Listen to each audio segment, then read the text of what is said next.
Comedy అదిరిపోయాయి. చిట్టి garu welcome అండి, hearty welcome. So S Srinivas garu. అందరికీ నమస్కారం అండి.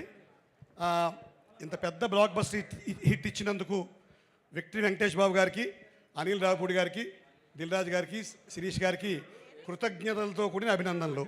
కృతజ్ఞత ఎందుకంటే మా స్థాయి నటుల్ని కూడా ఇందులో భాగస్వాములు చేసి మా కొత్త స్థాయి క్రియేట్ చేసినందుకు కృతజ్ఞతలు సార్.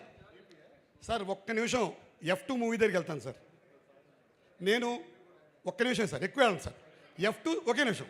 F2 సినిమాలో నాకు వెంకటేష్ బాబు గారికి, తమన్నా గారికి పెళ్లి చేసే ఒక సీక్వెన్స్ ఇచ్చారు అనిల్ రావుపూడి గారు. ఆ సినిమా పెద్ద హిట్ అయ్యి నా వేషం కూడా హిట్ అయ్యి ఉన్న ఉద్యోగం పోయింది సార్.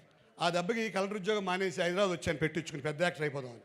పెద్ద సినిమాల్లో చిన్న వేషాలు, చిన్న సినిమాల్లో పెద్ద వేషాలు. సాగుతోంది భయం వేసేస్తుంది. మా ఆవిడ అడుగుతుంది, అదే F2 పట్టుకుని పోయో ఏమైంది జీవితం అని. సో ఈ భయంలో భాగంగా నేను నటించిన ప్రతి సినిమాకి వెళ్తాను, ప్రతి సినిమాకి. ఆ ఇంటర్వెల్లో ఎవరైనా గుర్తుపడతాడేమో ఆశతోటి ఆ ఇంటర్వెల్లో బయటకు వచ్చి థమ్స్అప్ తాగుతాను సార్. ఫస్ట్ అయిపోతుంది, ఒక్కడు కూడా గుర్తుపట్టాడు. తర్వాత లిమ్కా, స్ప్రైటు, కాఫీ, టీ అన్నీ అయిపోతాయి. ఈ లోపల ఇంటర్వెల్ బెల్లం అవుతుంది, అందరూ నన్ను తోసుకుంటూ లోపలికి వెళ్ళిపోతారు. ఒక్కడు కూడా పట్టించుకోడు. లోపలికి వెళ్ళిన తర్వాత ఓ రోజు జరిగింది సార్, పక్క సీట్లో ఒకడు కూర్చున్నాడు. ఎవడూ పట్టించుకోవట్లేదు, 2-3 ఏళ్ళు అయిపోయింది, అందరూ కలెక్టర్లు అయిపోయారు, జీవితం ఇలా అయిపోయిందని భయం వేస్తుంది. కరెక్ట్గా వాడు నాకేసి చూసి, సార్ మీరు కమాన్ అంటున్నాను, నేను గుర్తుపట్టేశాడేమో అని. చాలా బాగుంటారు సార్ అన్నాడు. ఇదేంటి మన సినిమాలో ఆ పప్ప పాండే గాడు ఆ జార్జ్ యాంటనీ తొడమి చేసినట్టు వేస్తాడమని భయం వేసి నేను పక్క సీటుకి వెళ్ళి సర్దు కూర్చున్నాను సార్.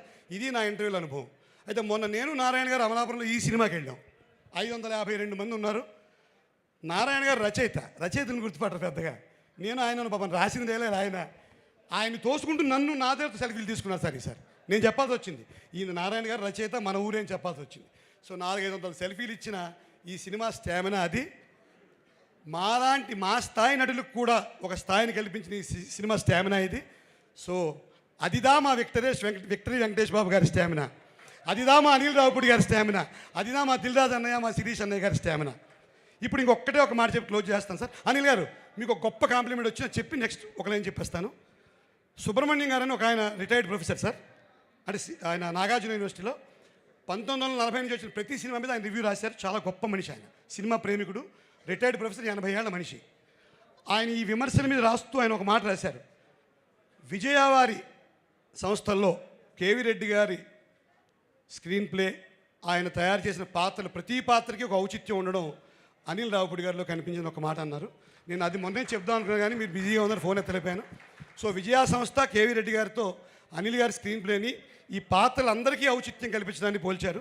సో ఈ సినిమాని తెలుగు ప్రేక్షకులందరూ లాలించారు, శాసించారు, ప్రేమించారు, నవ్వుకున్నారు, మురిపించారు. ఫైనల్గా ఒక్కటే మాట, పోతారు, అందరూ పోతారు. మన సినిమా డైలాగే. ఎక్కడికి?